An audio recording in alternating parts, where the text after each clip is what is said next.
Welcome back to another episode of You're Already Accepted, a community rewatch, also known as YAA 2.0. My name is Christian, redacted last name. Good. Over yonder is redacted first name Jonathan, redacted last name, and redacted first name Dixon. How could you do this? I can't believe you've done this. So welcome back, folks. It's nice to come back. Today we're looking at season 2, episodes 21 and 22. So the season finale, almost the season finale. Didn't close. Didn't close.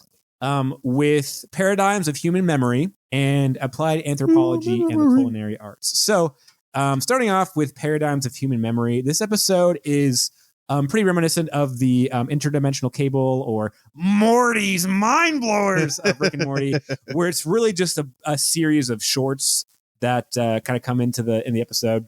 So and the group is making a diorama for anthropology class. It's their last diorama. It's a diorama about making dioramas, right? Yes. About them making their 19th diorama. And then my Annie's forehead boobs, that big? Yes. It's not small. It's not small. Annie's boobs, the monkey, not Annie, Alison Brie's character, steals a paintbrush from Troy, and that sends Chang sliding into the vent after the monkey with Vaseline covered. And basically, he realizes that the monkey has been stealing things all over the year, including Annie's purple pens from the previous episode about pens being cooperative calligraphy. Yeah, calligraphy. Nice. And so the group reminisces on different things that they found, such as visiting a ghost town, taking the Glee Club's place, going on a rowing trip for St. Patrick's Day. I'm trying to think of... There's the Habitat for Humanity. Habitat for Humanity's. Jeff and Britta, you're free to go because you didn't step forward. There was the swamp one, right? Or like Jeff's like, that water is a lie. And like, or like they're fishing or whatever. There's the fishing trip with St. Patrick's Day. Is that what it is? Is it the one? Well, that water, but the real ghosts are inside of us. Yeah, there's the ghost. There's a Mexican cartel. See, is that the same one as the Western town? I don't think it is because it's sure. like a church. Yeah. I think it's the same one as the bedbugs. But okay, so basically, outside of the show, in terms of show making, what the producers did is they just had the cast film a bunch of different cutaways, and then that's what they made the episode over. Which it's a parody of a clip show. What? It's a parody of clip show episodes from a lot of TV shows. Yeah, it's parodying those types because none of those we actually saw in the episodes, which is brilliant. I love it. I think that's one of the smartest things that Dan Harmon has ever done, like how he makes fun of clip shows by using and then again unseen he clips. Mastered that with interdimensional cable. Yeah. Two brothers. It's just called two brothers. We need a Jan Michael Vincent and Squadron 17. So there is some. I mean, naturally, the group fights over stuff eventually, such as Jeff and Britta being bad for the group, that they are bad people and they do things for themselves. So like one time, Jeff tells everybody that the Greendale Six are giving away iPhones. So it's not God that hates us, it's Jeff and Britta. Abed confirms that Jeff and Britta have been having secret sex. And what I love is that the first two instances where he's like has an inkling or like actually they're from episodes, but they're like inserted right before things happen. So like the Halloween party that nobody remembers, and that episode Abed was the alien from Alien, and so in the first in that real episode he like breaks through the balloons and like starts hissing, but we see Jeff and Britta like went to the bathroom right before that, and that's something that like I don't know if you guys have ever watched the Saw franchise or the Saw series. People always kind of like make fun of like every time a new episode or every time a new movie comes out, it's like, oh, and this person was here the whole time. Yeah. And so it kind of reminds me of that, of like, you just keep zooming out and suddenly you're going to find out that that's whenever Pierce grabbed the needles and started injecting himself with flu shot, stuff like that. What other stuff? I mean, there's just a bunch of stuff on the episode. It's kind of a weird, they're arguing. Like at first they're reminiscing and then they start to argue because I don't even know what they're arguing about. Yeah, really, they have the argument over. I'm trying to remember. Yeah, I think the idea is that they're intertwining the arguments of the group with the different things, because there is that whole bit where like, it's okay if we argue and get it all out now, we won't argue again in the future. Yeah. But then we realize they do that all the time, right? Yeah, that's most of the time. Shirley's Nursery. Yeah. And then Jeff brings it home with the winger speech. Yeah. But then they all kind of like, they're not really like mad at each other because they're like, we're not going to break up. We just you know. Right. Like we're gonna do what we always do is just come back together. Yeah, that's pretty much it too. Yeah, right. honestly. And then Chang comes in at the very end With the monkey. and he's like, "Oh, hey guys, what about that time that?" Oh, and they've already left. And you Right. see like the diorama, and his figure is like outside the study room looking into the diorama. It's like you know, and he's reminiscing about monkey. being left out with the monkey. Right. Which I'll just go like jump ahead to marked in red. I still have a problem with monkeys being like seen as funny. Yeah, I think Like it's that time of- I think it stems from my childhood. I feel like there were a lot of those early 1960s Disney movies where they're just monkeys. You know, And it's Yeah. like, oh, the monkey stole your keys. the Yeah. monkey. Yeah, And then around that time you have The Hangover, which I think that monkey and Yeah. Ken Jeong were in. That's a super So, Mhm. but and then the Nice museum. slapping. Yeah, to- that was- you slap, you Yeah. kick. Yeah, that's just it. Man, I don't know. It's so immature. That's a great point. Like I feel like half the like kids comedies that we saw growing up like had like a monkey. Yeah. Or just like an animal. Like Yeah. anytime that I see a movie where there's like an animal on the cover, I'm like, I don't want to watch this. Like Disney movies from like late 2000s, like Beverly Hills Chihuahua or Hotel that's- for Dogs. It's like, haha, the joke is that the dog is peeing on the bad Right? guy. And it's like, Yeah. it's a bulldog. So it's like, yeah, boom, boom, boom, boop, ba-dum, Yeah. ba-dum. Yeah. The curb theme. That's great. So anyway, should we get into our A+ best scenes and lines? I don't know. I feel like, yeah, we can do that. So what do you got, Christian? Well, I think my favorite quote or my favorite cutaway. There are honestly, again, I love the fact that they're like, hey, do you guys remember when we went on that ghost town trip? And they just they filmed in a completely new episode pretty much for this. And I think my favorite one of those is people they're sort of making fun of the fact that everybody has problems in the group. So like, you know, Shirley tried to sell people stuff for a pyramid scheme, which is very of her character, as Christians tend to do that. But my favorite one is Pierce's. He starts injecting a bunch of like flu vaccines or something like that. It's like, but Pierce, you've already, you know, Jeff does the whole like, Pierce, you're way out of line, but you've already taken in 3 of them, and those are meant for the orphanage. And then Pierce is just like, I'll be a living God. I love that. I also love, so we already mentioned that, you know, the group has been arguing and they don't realize that they've been arguing so much. And so like, you know, the first time they argue, they say, oh, you know, what about the time that we went on the fishing trip or the boating trip? And then while they're in the flashback to the boating trip, they're like, well, see, it's okay that we're arguing. We'll just get it all out now. And then they're like, well, that's what we said about when we painted Shirley's nursery. And so then what happens is like Troy starts freaking out, and all three levels of Inception almost. And then like whenever it's in the real world, he starts like his eyes are rolling in the back of his head, and he's got a bloody nose. It's like, wow, this is Stranger pretty Things. meta. I love his scream. Like, Oh yeah. like And then Jeff is like, Abed, stop making everything so meta and putting up its own ass. Yeah. Like, it's pretty funny. I also like how whenever Abed reveals that Britta and Jeff are having sex, like the last one is just blatant of like, oh, Abed, a leprechaun stole our clothes and you can't tell anybody about it. And then Jeff tries to defend is like, what's worse, the fact that we're hiding sex from you guys, or that we have a person in the group, a grown adult who believes in leprechauns? And then, yeah. But I don't know. In terms of like things to talk about in this episode, it's kind of hard to, because it's all over the place on purpose. Mhm. But Mhm. I don't know. What else? What do you guys got? Well, I mean, I think one of the most famous Community jokes or lines comes from this episode. It's the flashback of the St. Patrick's Day boating trip, and it's a cut to a scene of them pulling up a raft like out of the water onto the beach. And Troy goes, "You can yell at me all you want. I've seen enough movies to know that popping the back of a raft makes it go faster." That's always a line that gets me to laugh, and it's always one of those that's featured. You can yell at me all you want, but I've seen enough movies to know the pop in the back of the raft makes it go fast. Yeah. Like you got it's his delivery. Yeah. I can't do it justice. I'm sorry, Donald Glover. And then like the Abed Pierce montage that they show with the Sarah Bareilles song is surprisingly wholesome. Yeah. Because like, you know, Abed like tells Pierce he needs to zip up his zipper, and like they're doing the double Dutch and they like look at each other. Or Abed's like playing with his cape and like showing it off. Mhm. And Pierce, I think he's just like kind of giving him a look. They doesn't even like say anything. They just like stare at each other. Yeah, they just kind of stare at each other lovingly. It's kind of Well, interesting because they usually like don't have much interaction with each other. And that's Amen. one of the cutaways in general, is that Abed is wearing a cape from the cape, and I didn't even realize that The Cape was an actual TV show for a while back in like 2011. I just thought it was Abed wanting to make his own character and he just called it The Cape. But I guess that shows you the state of like, network television is that anything can be parodied even if it's real. But then we also get the famous line. 6 seasons in a movie? Yeah, that's the first time we hear 6 seasons in a movie. Jonathan, what you got for A+? Y'all mentioned some good ones.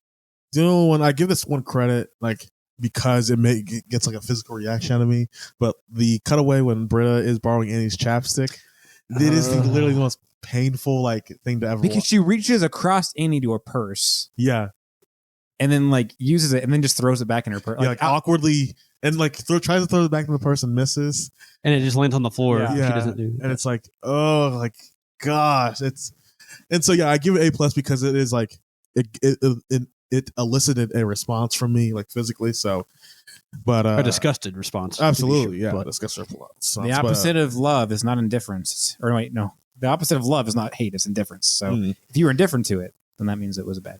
So we've mentioned a lot of the flashbacks. I think we've gone through most of them. So I want to ask for today's diorama question: if you could only pick one of the flashbacks, and then like we could see a whole episode of it with that, what that flashback was from, which one would you pick? I didn't realize that was part of the question. I only saw if you could pick one of the flashbacks to be in. So I'm going to change my answer. But go ahead. So the Western Ghost Town one I think would be the funniest in my mind, because like the boat trip one, like that's my favorite line is the Troy line. But I feel like outside of that, there's probably not much you could do that would be funny.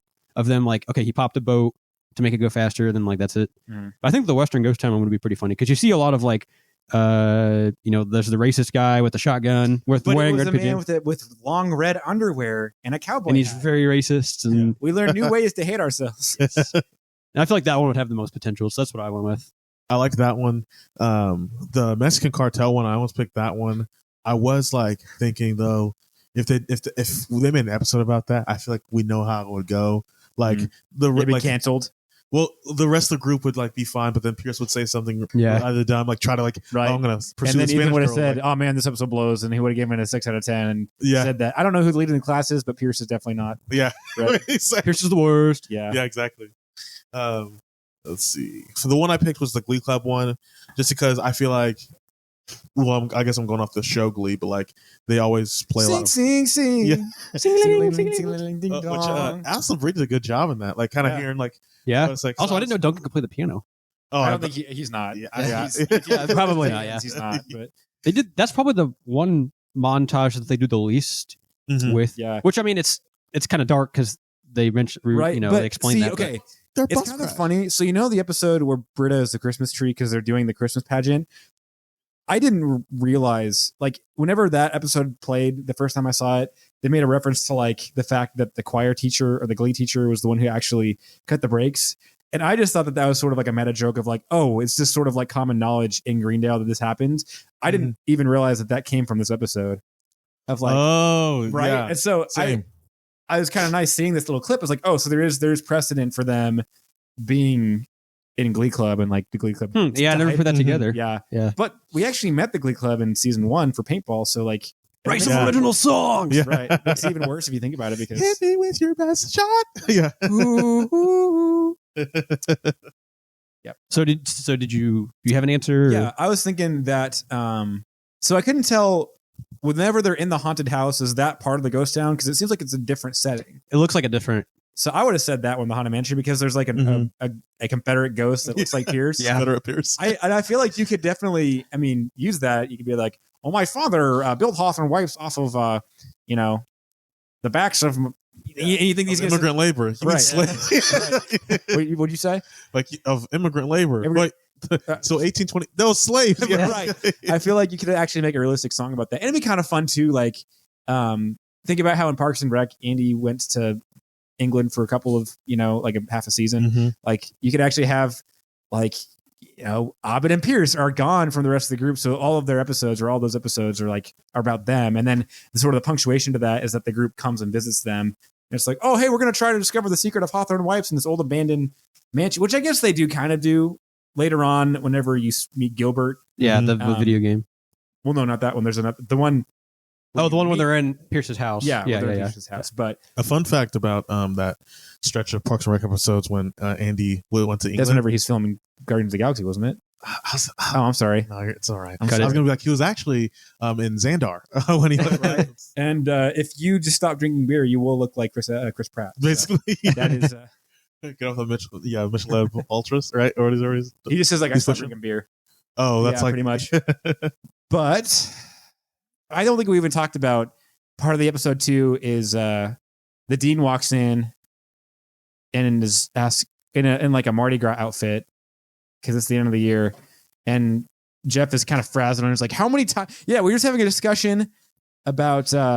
No. The dean walks in and is like, "I was walking by and I heard a tiff. What's going on?" And then Jeff is like, "We were just discussing how often a grown man can walk into a study room wearing different costumes." And so you see like the dean comes in and a bunch of different things. So, like one of them is like he's Catwoman. yeah. And it's like me. Oh, and there's like feline awareness AIDS week. He comes as some baroque, like some musician. Yeah. Ding, ding ding ding ding ding ding. and so it's like a fundraiser for the music department. For daylight savings time, he is Tina Turner. Yeah. What's Dean got to do? They got Tina Turner. The clock's forward. Which I'm glad that Congress actually passed a lot of end daylight savings time. Like this is the last one. I'm pretty sure. Oh. Or like then 2022 and 2023. Like this is the last cycle of daylight savings time that we're doing. So I don't know if the one in November was the last one or if the one in the spring is going to be. But I really hate that it's only 3:00, but it feels like it's almost 5, right? Yeah. But he also comes in to address the free Caesar salad bar as Caesar. He's like, Beanie, Yeah. Dean. and seeing Jim Rash with like a toupee, like not even like old, like woman's hair, because he does that too, but like seeing him with like, excuse me, actual dude's hair is just weird. Mhm. He's like, you don't really expect that. Yeah, you can't really unsee him as balls. Like Right. Because like because he also walks in as like Scarlett O'Hara. Is that her name is? From Gone with the Wind. Yeah, Scarlett O'Hara. Yeah. And he's wearing a wig, but frankly, I don't give a Dean. right. But it was somebody wearing a wig versus somebody wearing a toupee. Like you can, like one of them looks obviously like a wig. The other one was like kind of weird because it looks new. But yeah, what do you guys have for leading the class? I had Jeff, not because he was like particularly special in this episode. I thought everyone did great. I thought everyone shined, but like I guess we talked about like the structure of the clip show. Like everyone's gonna have a moment to shine and like. So pop I guess would an example of a clip episode be like Frasier whenever Niles is like whenever after Daphne comes back from rehab? Is that what an example of it would be? Or is it just like So you know that to me the best example that I can think of is the episode of The Office where I think it's when they're like Dunder Mifflin's going bankrupt and the guy comes in yeah and he's meeting with Toby yes. and he's going through all these things Okay. like oh, and what about any sexual assault? And then it goes back to flashbacks of like Michael Okay. being sexist. Yeah, you're right. That's a clip show. You're right. Yeah. Okay, that makes sense. I don't know if there's a Frasier one that's a clip show. I'm trying to think because the one you're thinking of, I don't think is quite a clip show. But I think they're they're like literally in the space of the clip. If you talk about the one where it shows Niles and Frasier like in the scene, Yeah, yeah, I don't think that's a which clip is cool. show. I mean, that's a cool way to. I haven't seen that before, but I'm blanking right now, but I think there is a Frasier clip show episode. I'm honestly trying to remember what the context is. But anyways, where were we at on leading the class? You said you picked Jeff. Yeah, I couldn't come up with one either. They're all in the episode, and really none of them. They all do such a great job, and none of them like stands out to me that like this is the one that the episode's being led by. Mm-hmm. So I put no answer because it's impossible to pick one. So we'll go with all of them, I guess. Fair enough. I mean, that's a pretty standard response. I think that I don't know. I think I enjoyed Troy's his contributions to the clips. I think I enjoyed them the most, so I would say him. But yeah, I agree. It's pretty much the same across the board. I also want to say that so the end tag is a cartoon that the dean makes after he's like kind of belittled by Jeff for wearing costume, and it's like written. It's like cartoon animation of the dean, and like he walks in and is like, "Hey, gang," and Jeff's like, "Get out of here, Dean." And then the dean's like, "I know whenever I'm not wanted," and he gets sprayed with like toxic chemicals, and he like kills the Greendale 7. And at the end, Super Dean. Super Dean. And then Jeff's like, "Oh, I care now." Too late. Yeah. You know? And it reminds me of Eats him alive. 15 years too late. 15 years too late. And it just reminds me of like something that like a 15-year-old kid would make after he gets like broken up with or rejected. Like you'll see, you'll regret not dating me, i.e. me as a 15-year-old. But it's very like, you know, Craig Pelton's a 40-year-old man. I don't know how old he is, but like, I don't know. I like the tag. What's next? Extra credit. Yeah, the only extra credit I could really find that was super interesting. The Jeff Annie montage with the Sarah Bareilles song is apparently a reference to a video that got made by a fan and put on YouTube and like got a bunch of traction whenever the show was airing, because they were trying to like ship the relationship, and it was kind of like a what would be their couple name? Janny. Janny. What's Annie's? Wingison? I don't know. Wingison? Yeah. Edgar. Yeah, sure. And so it was kind of like making fun of how like fan bases can be kind of aggressive with relationships and the characters. So it's making fun of that. And apparently Dan Harmon had to pay his own money to actually use that song, which is kind of cool that he like cares about his fans. But for Marked in Red, the only like one thing that I noticed that I thought was interesting, and not really nitpick, but just like, how did Abed remember the conversation between Britta and Jeff at the Halloween party? Because he mentions like, there's only one thing I remember, and it was kind of this weird conversation. Because he could hear them, but they all got their memories wiped. Because it's the one thing that he remembers. I'm just surprised that like he's the only person that remembers one thing, and that's the one thing he remembers. I mean, I know it's for the episode, but it's just convenient. I get what you're saying. But I don't know. I just thought that was kind of odd. We talked about this earlier, but I think parodying clip shows and like kind of how dumb they are for like sitcoms, because it's kind of just like I don't know. It's a filler episode. It's like a filler episode. Like it's such a cheap like, oh yeah, we can just show old clips we've already shown you before. Right. But the fact that Dan Harmon parodies those by showing, he does his own clip show, but it's like he flips it and shows clips that we haven't actually seen yet. I just think that's so genius. Yeah. I mean, I don't know. We love Dan, so I don't want to like toot his own horn too much more. But so this episode, it feels like a season finale episode type to me, and I know we've still got like 3 more episodes before the finale, but this kind of has that feel of just, I don't know. It's a reminiscent of everything that's happened, and but there's a lot of good dialogue. I didn't feel like it felt like a season finale. I feel like it felt like a season 4 or 5 episode where it's more meta than season 2. Like, cause think about like this time last season, it was like the Britta love triangle with Slater. Like, so this is kind of shows some growth. Yep. And I feel like it's a precursor to what the rest of the show is going to be too. So true. Yeah. But I mean, the clips are fun. There's a lot of good dialogue. Anytime you get the group together, just like in one room, arguing with each other is always fun. So I give it 9 out of 10. I gave it initially a 7.5 out of 10. I think the reason why, like, agreed with apparently redacted. Yeah. It could be anybody. But no, like initially I did like think, oh yeah, great twist on like the clip show concept. I still feel that for sure. Thinking about the episode, I'm like counting the times I've laughed, and I did laugh a decent amount. So I don't know necessarily. Hey, before you crap on this episode, you cannot say that you don't like Dan Harmon cutaways, because you have laughed at Interdimensional Cable 182. You're not wrong. So I can't complain here. So I'm actually gonna redact my score or adjust my score. I'll add a point. I'll say 8.5 out of 10. Yeah. You're welcome, Dan Harmon, Justin Roiland. I just saved your butts. I feel like the crux of this episode partially is that it's a group of 7 people, and that's why they're arguing, is because there's just so many different like personalities. And that's kind of the crux of the show, is that everybody brings something different to the table. But like, have you guys ever been in a friend group of 7 people where everybody was like equal? No. Yeah. Yeah. It's just a big group of people. Like, whenever it's 3 people or more, I'm like, okay, this is exhausting because I have to devote different energy to different people. But like, it doesn't surprise me that they're all arguing, because there's different dynamics with relationships, and there's different dynamics with goals, and I mean, think about how many times in high school like you're part of a friend group, or maybe not you specifically, but you knew a friend group where like 2 of them started dating, and then after they broke up, it's like, well, we're not friends anymore. It just kind of like why'd you ruin it? Well, that was pointless. Right, soiled it. I think about too.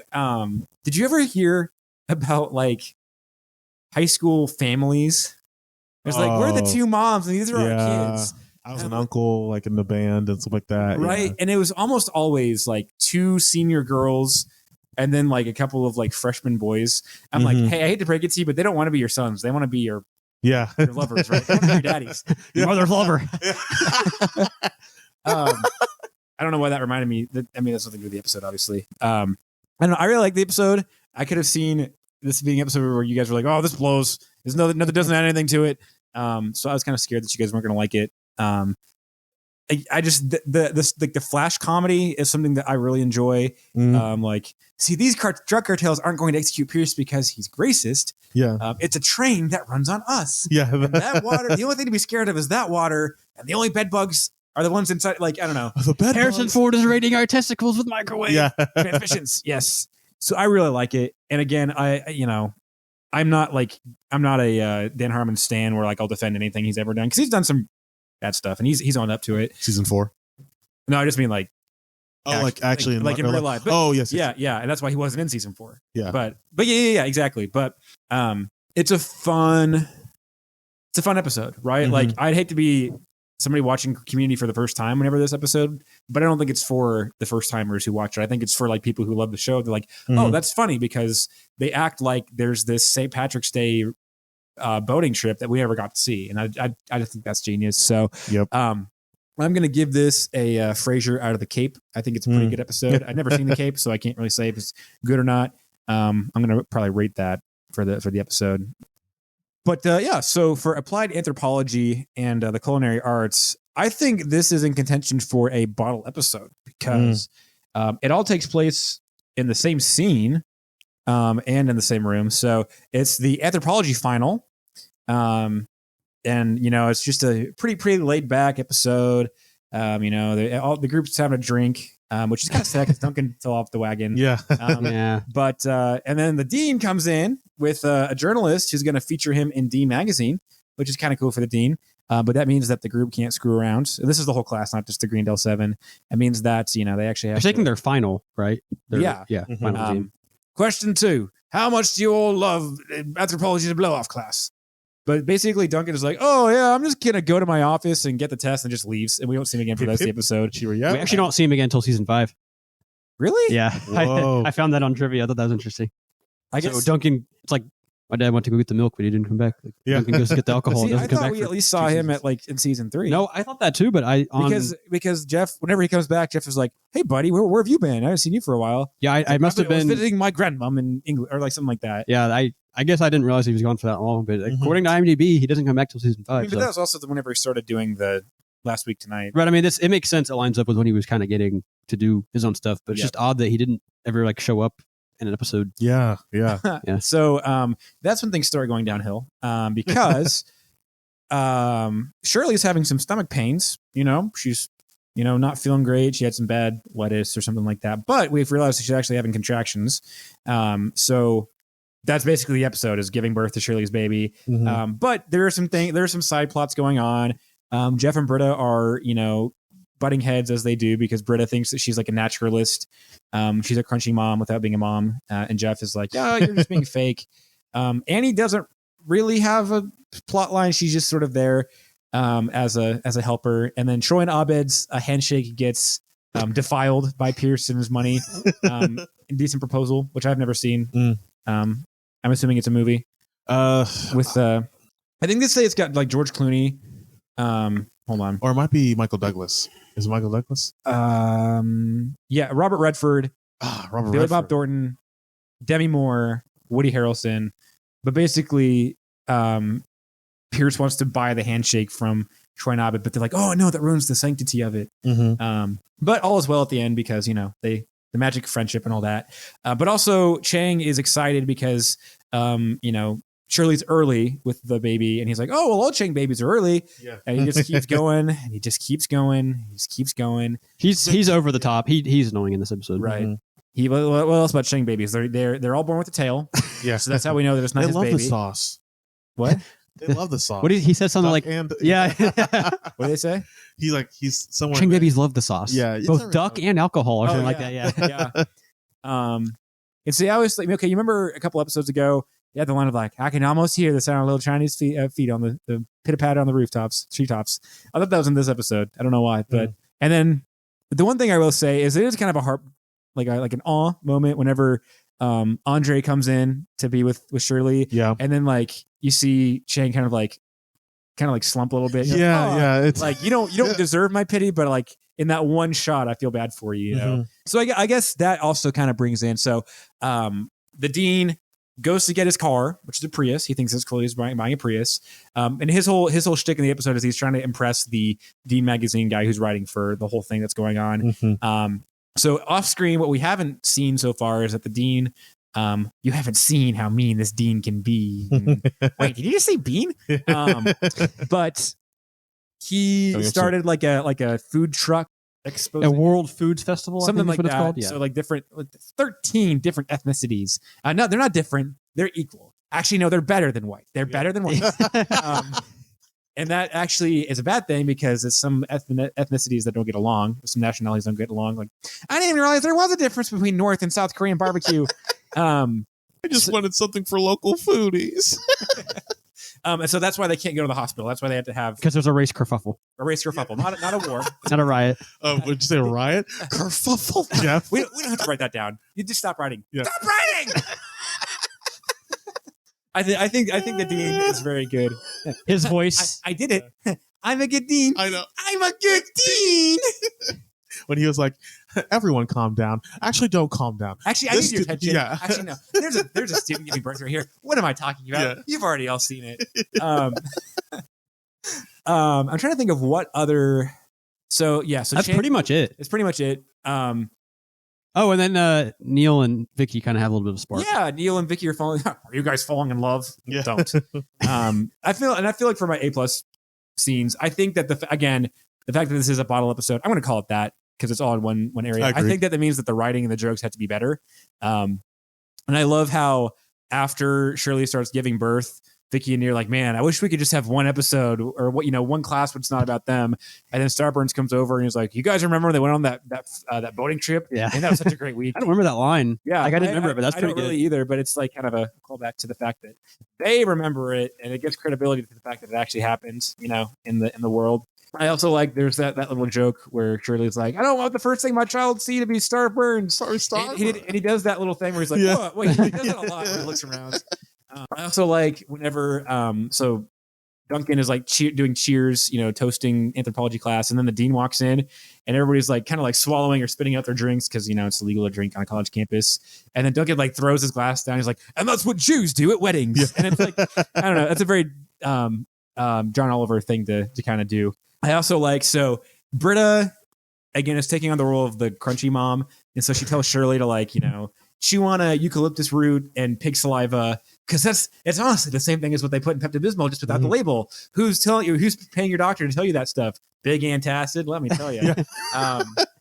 And Jeff makes fun of her for having two one-eyed cats. And she's like, together they can do anything. Yeah. That's kind of sad. I kind of feel bad for Britta because her cats take a lot of beatings from the group.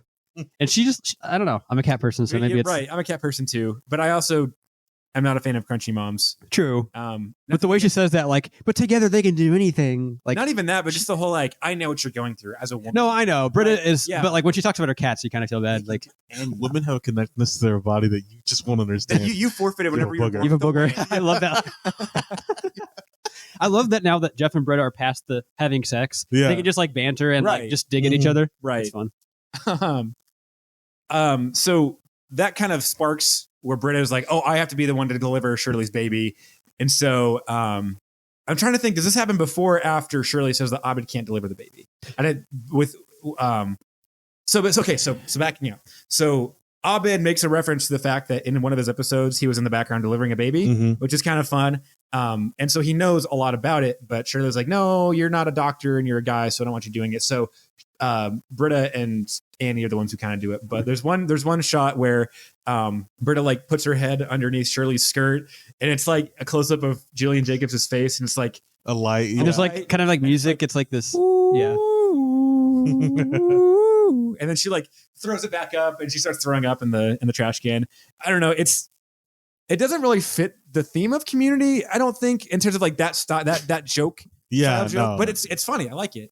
It probably. Do you think it would have been better if like they just did it flat? So it's like you have the side shot of like Shirley's feet up. She goes under. She goes out and throws. No, up. I think it's better I think you're right. from the point of view of like Shirley's nether region. I think that makes it funnier. Okay. Yeah. Well, okay, so how about a compromise? What if she did that and then you heard like the oh, and then she did it? Maybe not. I don't know because like I think it's in her head, kind of. Right. You know, I think it's a funny joke because Britta's not really ready for childbirth like she thought she was. Mm-hmm. I'm trying to think. I mean, yeah, there's a lot of good stuff in this episode. I think. I'm gonna let Jonathan do the Andre quote one if you want to do that. But I like Jeff and Britta's kind of back and forth after Ben Bennett is born. Jeff says something along the lines of like, man, it's hard to believe that we're all born naked and, crying and covered in crap. And then somewhere along the way, we convince ourselves that we're destined for greatness. And I'm like, dang it, Jeff, you're right. It's like, a very like humbling. Yeah. It's a very, humbling. And I feel like this show is really good about making those humbling remarks, Mm-hmm. but also like sort of like optimistically too. Yeah. Of like, I think because then right after that, you're like, oh, look at his little fingers. Oh, I just want to eat them up. They're like little baklava. Is that what they say? It's like some sort of candy. Like it was like Mike and Ike. So it was like it wasn't that, but yeah, it's something like that. Yeah. So I like how it shows both sides of adults always kind of lose their minds over babies, but at the same time they're stoic and cynical. And I don't know, it's kind of one of those things that like I feel like any scary movie that's very like depressing and very like gory, like there always needs to be at least something at the end that kind of like gives you hope. Like I hate whenever scary movies will like end with like, oh, and then the killer stabs the final girl, right? Like, because then it's just mean spirited, you know. So I kind of like that this episode has a happy ending, even though like, oh yeah, none of us matter and life is meaningless, like, but there's a new life, right? So I like that. I like that. Well, and like with that line too, it got me thinking like the best people we know, the best people who ever live, and the worst people who ever lived came into the earth like the same way, right? Like covered in crap. You have to cut the umbilical cord. Right. They're crying. They're uncomfortable. Like it's this weird thing. Like I don't know. Like nobody's born evil, right? Like everybody's impressed upon to be evil or good, right? But that means that anybody who shows off like strength or like imposing, like they started out, like as a weak, fragile baby, right? Ethan, what do you got? I didn't really have any other A+ scenes. We already mentioned the women have a connectedness to their body that men never understand, and just like you have a booger. That one made me laugh. I know it's a part of it. I guess I must. There wasn't really a lot of lines that made me laugh in this episode, or a lot of. I don't know. You guys have mentioned a lot of good ones, but I just didn't really chuckle that much at this. I don't want to get ahead, so I don't know. Are there any others that we haven't talked about, Jonathan, that you want to mention for A+? Let's see here. There was a line where Chang was like to Andre, I know it's been a good race, but I happily concede. And right? Like, oh, look, he said Chang. No, he didn't. Oh, this is... I guess I'll save this for March and Red, actually. So scratch that. Yeah. Oh, was it the Andre quote? No, it wasn't. It wasn't that. It was something near that. But I do think it's funny whenever the baby's born and Andre's like, it's a black person. And not that that's important. Yeah. Because I do think it's kind of like a fun part for Andre's character where up to this point he's been sort of like the wise, like kind of gruff, like black dad, and now he's like, oh no, he actually is kind of worried about Chang being the dad. Yeah. And like it's like it's a human moment for him. Like, but he's relieved. Right? That's so good. I do like that too. So for our diorama question, what? So the Dean is in Dean magazine, which shuts down after only two editions because it wasn't a good idea. But what hyper specific magazine would you want to be featured in? I wrote down Northwest Missouri Indie Wire. So I thought this concept of like back 2 years ago when my band put out some music because. And what was that band called, Jonathan? I couldn't tell you, but. Redacted. Yeah. Redacted. That actually, if the band was real, that would be a cool name for a band, though. Redacted. Dang, that's actually a great idea. Let me check on Spotify real quick because if it's already on there, even if it's just a small band, I'm not doing that. Or an album title, at least, Yeah. Actually, that sounds more of like a publishing company, a record company. Yeah. Redacted labels. Yeah. But So there's like a bunch of redacteds. So if I wasn't a band, it was called Night Talk. Or it is called Night Talk, excuse me. It still is, never dies. Amen. And so thinking if we were featured in the magazine, and this is Northwest Missouri, not like necessarily the college in Northwest Missouri, if there was one, right. But if this is a region itself, it's IndieWire. So right. But also that kind of makes sense for the theme of the show because nobody in Northwest Missouri listens to indie music. They're all country, musicians. Yeah. True. Like, the name of the band just kind of started up because we were all in the basement one night and we were trying to think of band names, right? I could see the interview for that. Allegedly, right? Yeah, The band exactly. existed. I've always wanted to be like, like Featured? or I've always wanted because so there's this movie, I can't remember the name. It has Aaliyah Shawkat in it, but it's she's the girl from Arrested Development. Yeah. So, but it's her and Patrick Stewart is actually in it, and he leads like this compound of like white supremacists or like neo-Nazis. It's a super good movie, but at the start of it, they have this interview with like this indie magazine guy, and like they just record off this guy's phone. It's called Green Room. Green Room, thank you. Yeah, pretty good movie. And so I've always wanted that experience of like some like low key indie writer like recording our Like from Vice. Yeah, like recording our interview off his phone, like right. And that's it. Like like whenever you make it big, I'll make it big. So I'm rooting for you, buddy. Exactly, right? like that kind of thing. Yeah. So that's my magazine. What about y'all? I like that. I would be in Self Protagonist Monthly. It'd be stories about how like, part of it would be sort of like tongue in cheek of like, oh, well, we know that we're not the main characters of our own story, but it'd be a magazine for people who do feel that way. Of like, oh, you just went through a breakup. Well, that means that you're just going to write a song about it. And that means that like it's going to rain on your car ride home. And whenever you stop at a stoplight, you're going to look over and the person that you're meant to be with is next door to that. Yeah. So I think it'd be a feature on me and how like, I don't know. I feel like there are a lot of moments in my life where I want to describe it to somebody of like, man, I feel like a main character right now, but it doesn't matter because it's just in my own head. So having it in a magazine would be really fun. And I think that my interview would also be featured in the same edition that features like a special subscription of Overthinkers Quarterly, which I would also have a very popular audience with as Overthinkers because I do that quite a bit. Ethan, did you have one or do you want to help us brainstorm one with you? So I didn't get my answers in for all these, but I have thought of one while you guys have been talking. I think the magazine I would be probably featured in quite prominently would be I don't have a good name for it, but I'm gonna go with Hipster Digest. But it's actually targeted at like wannabe hipsters. Because I feel like I'm not actually a hipster, but I pretend like I am one. Yeah. It's kind of like if you want to be one, but you're not actually one. Becoming a hipster for dummies. Sure. Yeah, but, that's actually this is what people are into. Like this is like the kind of brands they follow. Like like that. You could be one too, but it's like it's it's like targeted people. Hipster. Nobody. Because I'm a self-professed wannabe hipster. I pretend like I'm one, but I'm not really. I like it. Hey, you have a record player on your kitchen counter, allegedly. Record player that was made in 2014. Right. Shout out AJR and Daisy the Great. For leading the class, I have Britta. I mean, she's annoying, right? Whenever she's being like the crunchy granola mom, but she finally gets a win at the end where she gets to finally put her caringness into action and deliver a baby. I just pulled a little dude out of my friend. Yeah, and really, we've talked about this a lot before, especially in season 1. Like Britta, later seasons just kind of gets she's the butt of the joke. She's the butt of the joke. It's like for her to kind of get this win, she doesn't get a lot of those in the show. For she's not just the butt of the joke, or she's not just there as like a side character for humor. I kind of feel bad for her. Like, on one hand, like she is annoying because she thinks she knows everything, but we've seen also kind of some character growth for her in this season where we do kind of understand that she's well intending. She does care about people, like the episode with the bequeathals, and she's like, "Oh, it's not that I'm selfish. I'm just really caring, and that's why I'm bad with my money." So I had her as my lead in the class.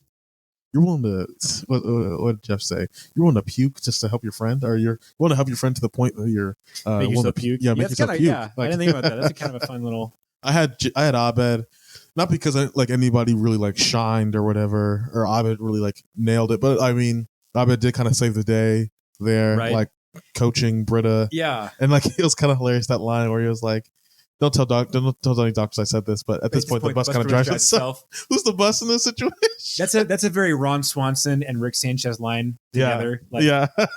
Don't tell any doctors I said this, but at this point the bus is pretty much driving itself. Yeah. The bus in this metaphor being your uterus. Yeah. Yeah. I also said Abed. It's a very reassuring like part that Abed is there. And again, it kind of reminds me of the episode in Parks and Rec when Congressman Jim like ruins Leslie Knope's wedding and Ron punches him. It's like, it's kind of cool that a world can be built up to where you feel comfortable, like you feel trusting of this character to help you out. And I think that Abed achieves this in this episode. It's like, oh yeah, just listen to Abed. He knows about it. So that's why I said Abed was the lead in the class as well too. That's good. I forgot to mention, but I really like the end tag in this episode where Abed and Troy are like, all right, we're going to do it. We're going to do this. And they try to pull the fire alarm, but it's not real. Yeah. It's a fake one. And so the dean is like, what are you guys doing over here? And they show him the fake one and they're like, cancel classes or we tell everybody about this. And it's just kind of another example of how Greendale sucks and like, everything sucks. I don't know. It's kind of fun. For Marked in Red, this is like a little thing, but Shirley's baby voice kind of got annoying there, like especially after the baby was born, because she was like, Ben Bennett, and like doing this whole thing. Ben Bennett. Yeah, awful name also. But that was my only like big or like consistent gripe. I would say, again, I initially rated this episode like a 6.5 out of 10, but I don't honestly know why, because like actually I'll back up. So it is like a wholesome episode, obviously, like, baby episode in a sitcom is fun always. In terms of laughs, I don't know how many like things made me laugh, but I had a good time with the episode, right? So maybe I should give it a 7.5 out of 10. I'm gonna bump it up just a little bit. I think you convinced me as well. Actually, I had also 6.5 out of 10. It's a fine episode. I mean, I have some gripes, but it's not really a bad episode, I guess. It's just not one that's like super memorable. So I think I'm also going to bump my score up to a 7.5 out of 10. My issue with the episode is that I actually feel like the plot points are all pretty good, but they try to cram too many plot points, and they really don't give, like the food truck race kerfuffle. I mean, obviously this is a bottle episode, they don't show it, but they barely even like touch on it. They give it like 20 seconds of mention. And the episode is like called Culinary Arts and whatever, it's part of the episode title. Or like the Pierce handshake thing with like Troy and Abed. Hilarious. It's funny, and like they really don't show much of it. It's just kind of like a background thing happening. And maybe that's the point, is like this big thing is happening in front of us where this child is being born, and there's also like small stories going on in the background. But I don't know. I feel like all of the plot, like the storylines themselves, had good promise, and they just kind of threw, like the Dean magazine, a lot of potential there. Vicky and Neil, it's kind of a funny throwaway. They just barely touch on stuff. And so I just missed opportunities for me, I feel like, that they could have done, trying to cram too much into an episode. But and then another nitpick I had with Jeff, I feel like he's very rude to Britta when she asks like if she would be a good mom, and he like laughs at her. I mean, even if he maybe isn't wrong, it's just such a dick move for him to like laugh at her thinking that she'd be a good mom. It's it's pretty rude. But if you think about it too, he's also going to make a really bad dad because he just has no. It is, but the fact that he like laughs at her and like, it's just, I don't know. His reaction is a little too, for being her friend. I feel like that's kind of an awful thing to do to somebody. But like kind of thinking about that, he could have just made like a like sarcastic joke, like, both your cats only have one eye. Let's not push her. Yeah. Right. But like laughing in her face, like, was just a little over the top. Yeah, I see that. Plus, that whole trope is overused as well, of like somebody asking a question in earnest, and it's just after a kind of a wholesome comment too. Yeah. Do you think this kind of came to my mind just now? But like, okay, obviously, so Abed and Britta are central in the room. The rest of the group really isn't. I kind of think it would have been kind of interesting to like do like a little, like, Jeff, Troy, and Annie go to the race kerfuffle or whatever. So like to utilize them. Yeah, and like since like also those three don't really do anything in like the series that much. Yeah, Annie only has one real moment to shine. It's the whole like, well, I haven't taken a preparatory course or read an article or even had my mom hug me, and oh god, what do I do? Like that's really her only. Besides like, okay, Shirley, it's okay. She's kind of there supporting the dean a little bit. Yeah. She's always with him, but she doesn't do much. And then Pierce is only there to steal the hug or steal the handshake, and then, are you guys falling in love? Yeah. Don't. The Shirley line. I'm coming with some more A pluses right here, but the Shirley line where she's like, call Andre, he's sugar boots in my phone. That hurts, Shirley. Right? Okay. Troy's actually had some pretty good lines in the last couple episodes. I completely forgot. in the last episode, I'm going to retroactively add an A+ because he's like, we all made a promise not to get intimate with anybody or ourselves. And they're like, We never we said it ourselves. Like, okay, now I'm really mad. Yeah. Yeah. Sure. And I don't know. You could have Donald Glover say anything and it'd be funny. Like, Yeah. funny for sure. Did you give it a rating, Jonathan? Yeah, I said 7.5, and I'll add another retroactive A+ to this episode. But the line where after Pierce pays, It's like buying candy from a baby. yeah, and then he's like, which like he like cracks up Starburns, which is really weird there. But like he's like, do the handshake, make her money, you whore. No. Yeah, no.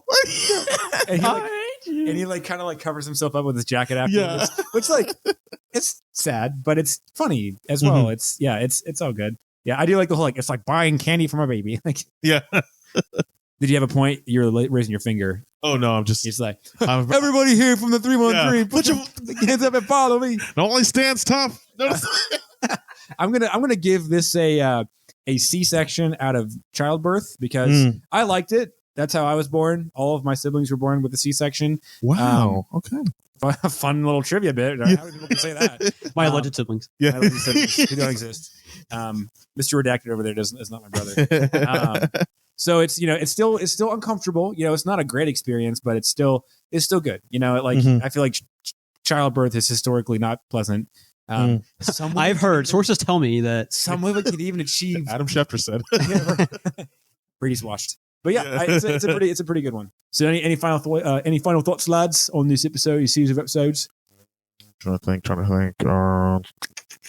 No, I mean this is a good before this finale of season 2. This is a good little stretch, I think. Yeah, I agree. I mean, a lot of people say season 2 is the best season, which I don't know how I feel about that. Obviously, we'll go through every season of this show, but like this was a really good season overall. Really strong stuff. Yeah, Definitely a step up from season 1. There's no doubt about that. Yeah, I mean, that's all I got to say. yeah, you're right. When you said Mr. Redacted, I thought about making up immediately like playing, SmackDown Raw 2007 and making Mr. Redacted. Weighing at 200 pounds, Mr. And he's like your jobber character, where like he's like 7'3", he's like really skinny, he's got like bright green hair. You make his like face like completely flat, like this weird stuff. just black trunks. Like, Yeah. He's wearing like a bikini, like yeah. But and he's like 700 pounds, but his finishing move is the Hurricane Rana. Like, Yeah. or vice versa. He's 5'0", but his finishing move is like the powerbomb. Yeah, exactly. One of these days we're gonna do a podcast episode on just SmackDown versus Raw. We have to. For sure. But until next time, folks, this has been Redacted Part 2 and Redacted Part 3 in a redacted episode of the Redacted Podcast. You folks have a great day. We'll see you next week.